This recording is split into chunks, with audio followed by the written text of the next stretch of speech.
누가복음 제2장 1절 말씀부터 읽도록 하겠습니다. 1절에서 15절까지 읽습니다. 그 날들 후에 가이사르 아우구스투스로부터 한 칙령이 내려 온 세상으로 하여금 조세 등록을 하게 하였는데, 이 조세 등록은 구레뇨가 시리아 총독되었을 때 처음 실시한 것이라 모든 사람이 각기 자기 고향으로 조세 등록하러 다니라. 요셉도 나사렛 성읍에서 나와 갈릴리로부터 유대로 올라가서 베들레헴이라 부르는 다윗의 성읍에 이르러 이는 그가 다윗의 집과 혈통에 속해 있었기 때문이라. 자기와 정혼한 아내 마리아와 함께 조세 등록을 하러 갔는데 그녀가 아이를 가져 배가 불렀더라. 그들이 그곳에 있는 동안에 날들이 차서 그녀가 아이를 낳게 되었더니 그녀가 자기의 맏아들을 낳아 포대기로 싸서 그분을 구유에 누웠으니 이는 그 집에 그들을 위한 거실이 없었기 때문이라. 같은 시간에 그 지방의 목자들이 들에 거하면서 밤에 자기 양떼를 지키더니 보라, 주님의 천사가 그들에게 임하고 주님의 영광이 그들을 두루 비추매 그들이 심히 두려워하므로 그 천사가 그들에게 말하기를 두려워하지 말라. 보라, 내가 모든 백성에게 미칠 큰 기쁨에 좋은 소식을 너희에게 가져왔나니 이는 이날 다윗의 성읍에 너희를 위하여 한 구주가 나셨기 때문이니 곧 주님이신 그리스도시니라. 너희가 포대기에 싸여 구유 안에 누인 그 아기를 보리니 이것이 너희에게 표적이 되리라 하니 갑자기 수많은 하늘의 군대가 그 천사와 함께 있어 하나님을 찬양하여 말씀드리기를 지극히 높으신 곳에 계신 하나님께 영광이요 땅 위에서는 평화와 사람들을 향하신 하나님의 선하신 뜻이로다 하니라. 그 일 후에 그 천사들이 그들을 떠나 하늘로 가니 목자들이 서로 말하기를 이제 우리가 베들레헴까지 가서 주님께서 우리에게 알려주신 바 곧 일어난 일을 보자 하고 여기까지 읽었습니다. 해마다 저희들이 성탄절쯤에 읽어왔던 말씀 가운데 가장 저희들에게 익숙한 말씀이 오늘 여기 나와 있는 누가복음 2장 1절에서 14절의 내용의 말씀입니다.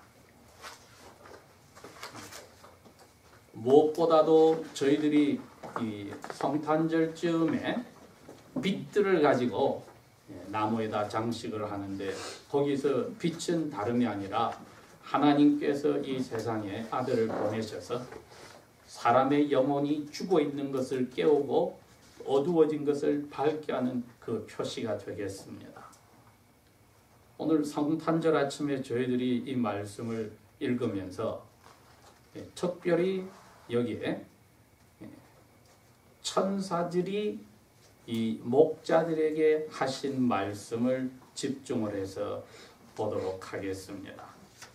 천사들이 목자들에게 하늘에는 계신 하나님께 영광이 되고 땅에서는 하나님의 그 기뻐하심을 받는 사람들의 마음에는 평화가 있다. 이렇게 목자들에게 천사들이 크게 노래를 불렀다고 되어 있습니다.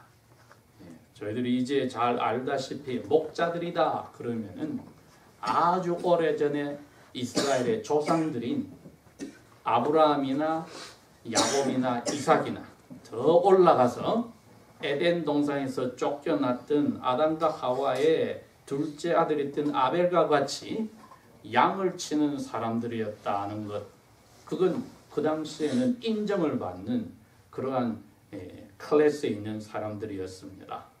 하지만은 그분들이 살던 곳하고 그 당시에 문명이 발달되었던 3대 문명이 하나인 이집트 애굽에 가면은 그 사람들은 다 농사를 짓는 사람들이기 때문에 양을 데리고 유목하는 사람들을 아주 얕잡아 보았습니다. 그래서 야곱이 71명이 애굽으로 이민을 내려갔을 때는 애굽 사람들의 눈에는 가장 하층 계급의 사람으로 취급을 받았습니다.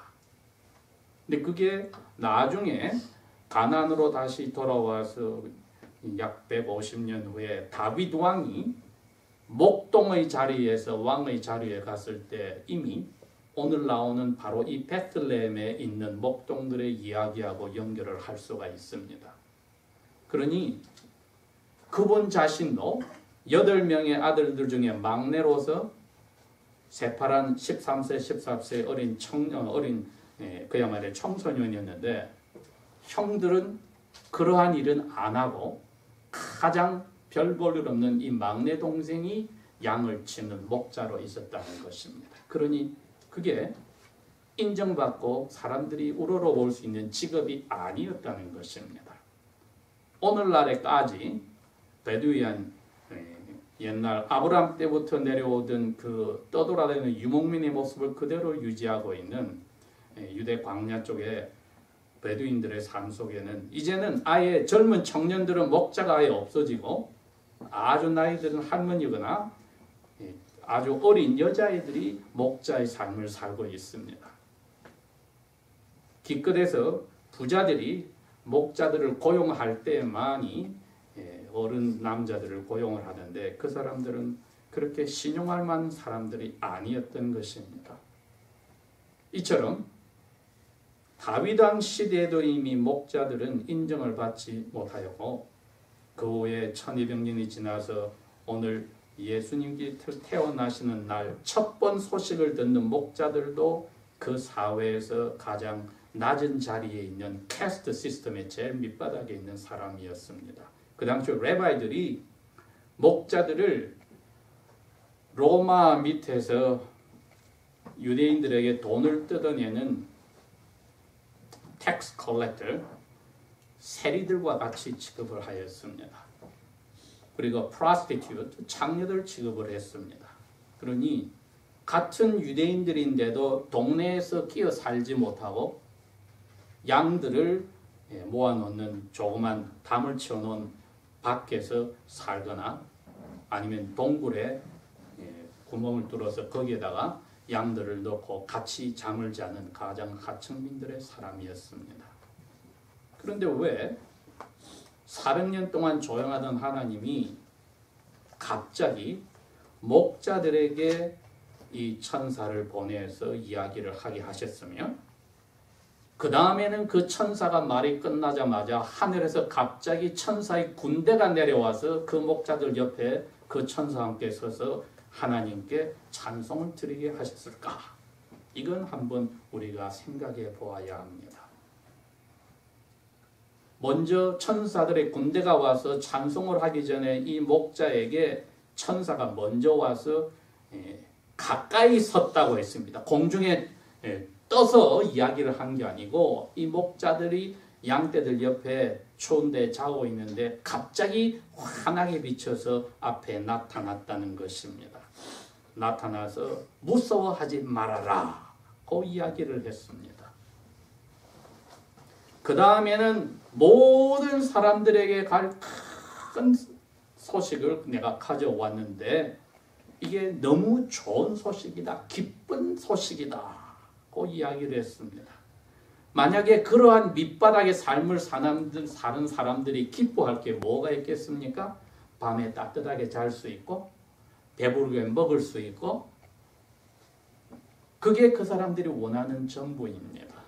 그런데 이분들에게 천사가 와서 크게 기뻐할 좋은 소식이라고 이야기를 했습니다. 이건 어떻게 그 소식을 듣는 사람이 말로 표현을 할 수가 없는 이야기입니다. 이게 하나님의 사랑이 나타난 것이기 때문에 그 사랑을 받는 대상이 보니까 그 당시에 똑똑한 사람들이 아니었습니다. 하나님 말씀대로 열심히 사는 사람도 아니었습니다. 회당에 갔을 때 많이 배워서 회당장이 책을 주면서 오늘은 이것을 읽어 주십시오 하는 그러한 사람도 아니었습니다. 그런데도 하나님이 세상을 이처럼 사랑하사 그의 아들을 주셨다 하는 그 소식을 제일 먼저 이 목자들에게 하나님이 사랑함으로 알려주기로 하였습니다.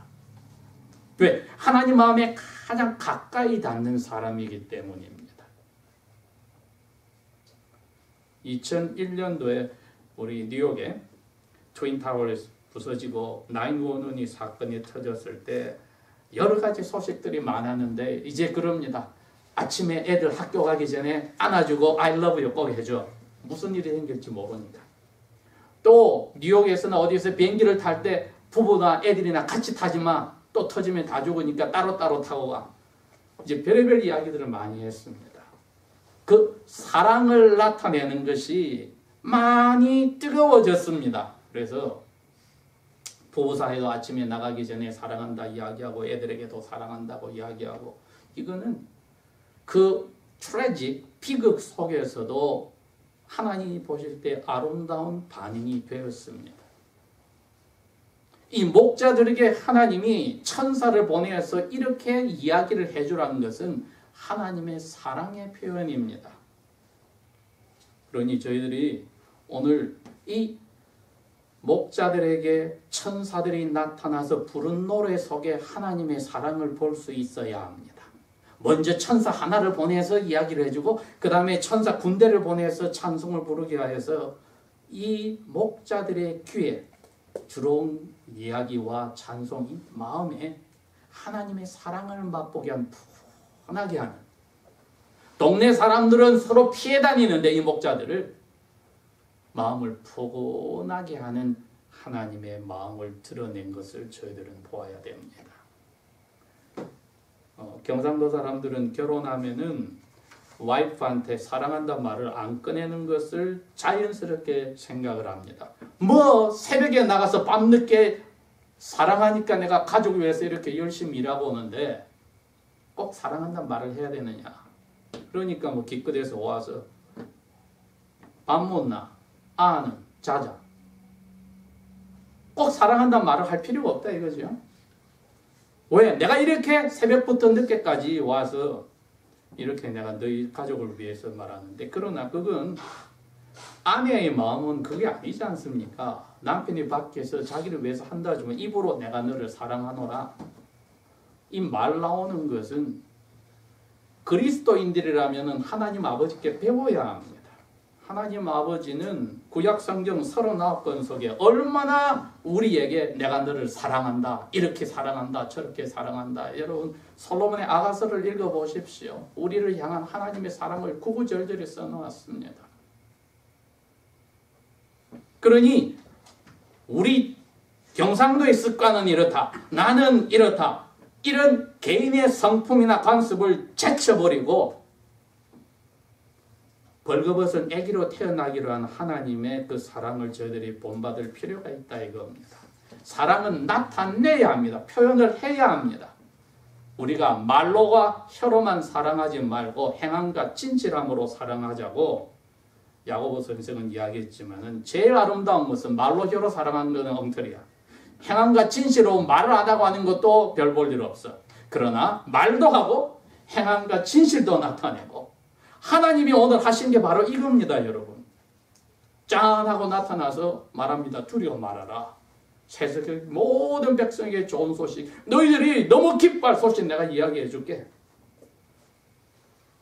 다윗의 동네에 너희들이 기다리든.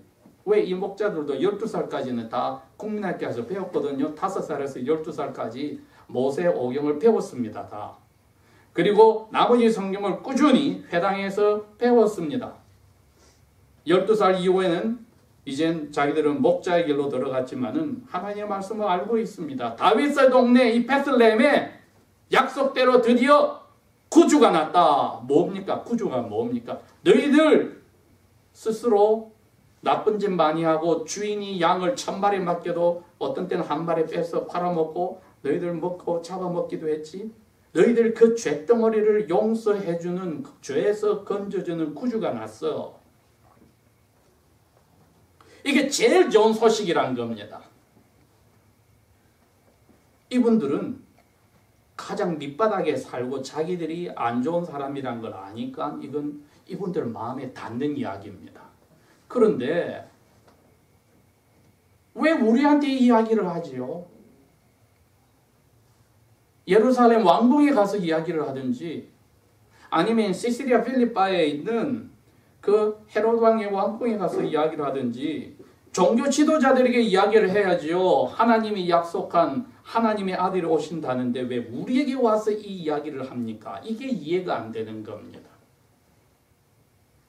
하나님이 누구에게 사랑을 가장 많이 나타내셨냐 했더니 사랑의 굶주린 사람들에게 나타낸 겁니다. 왜? 사람 대접을 받지 못하는 사람들에게 내가 너를 사랑하노라. 내가 너희 죄를 용서해 주려고 내 아들을 사람으로 보내서 너희들 죄 대신에 죄값을 치르게 하겠노라. 그래서 구주가 나는 거야. 약속했잖아. 내가 너희 조상들에게 성경 말씀대로 약속했잖아. 바로 그 일이 오늘 새벽에 생겼어.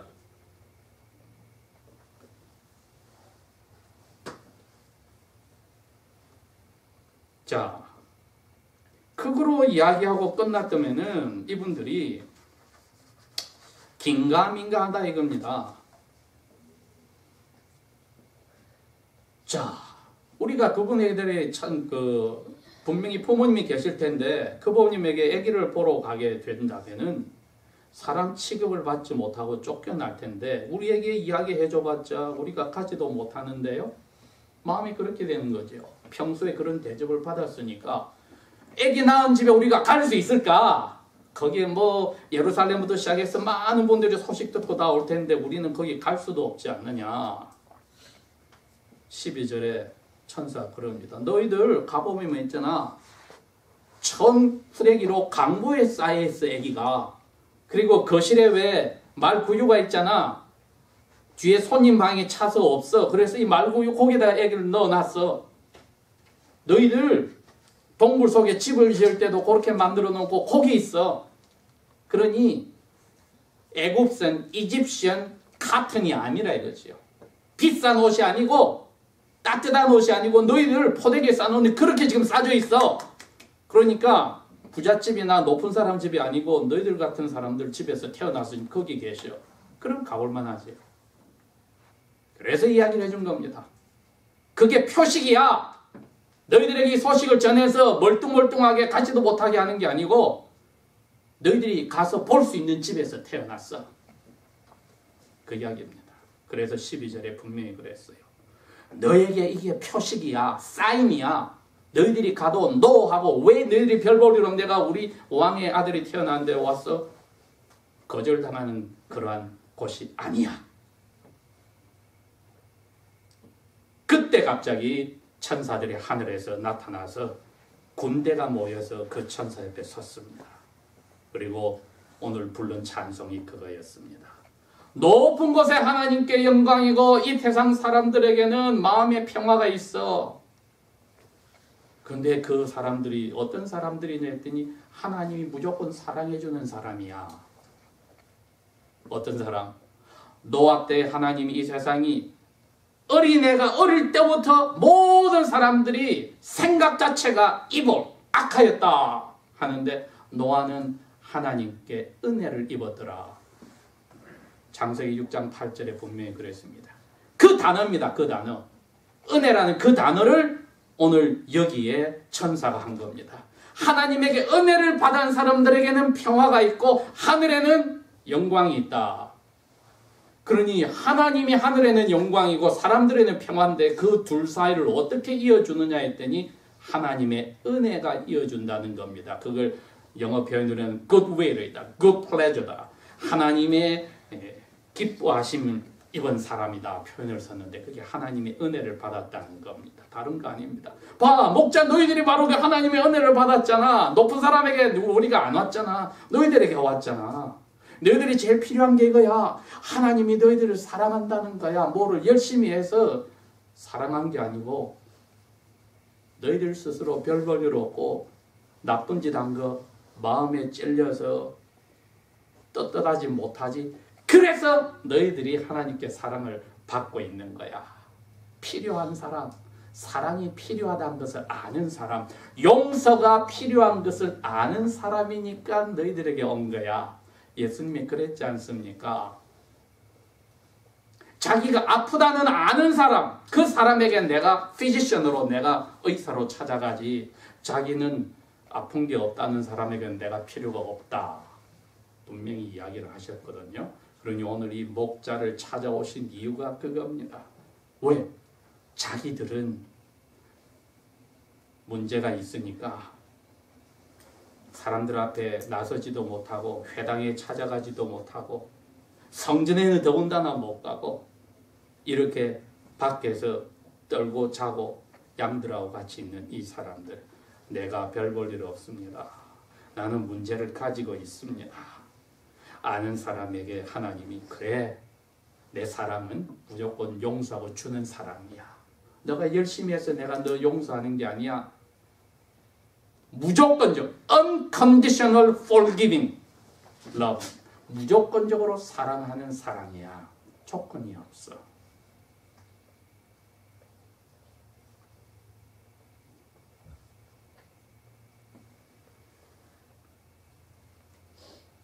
출애굽기 34장에 모세가 하나님, 우리들을 용서하고 사랑한다면 하나님 영광을 보여주셔요 했더니 하늘에서 하나님이 모세 앞으로 나타나서 지나가시면서 여호와로라 여호와로라 여호와로라, 화나기를 천천히 하고 한번 그 사람 죄를 눈 감아 주는데 잘하는 하나님이다.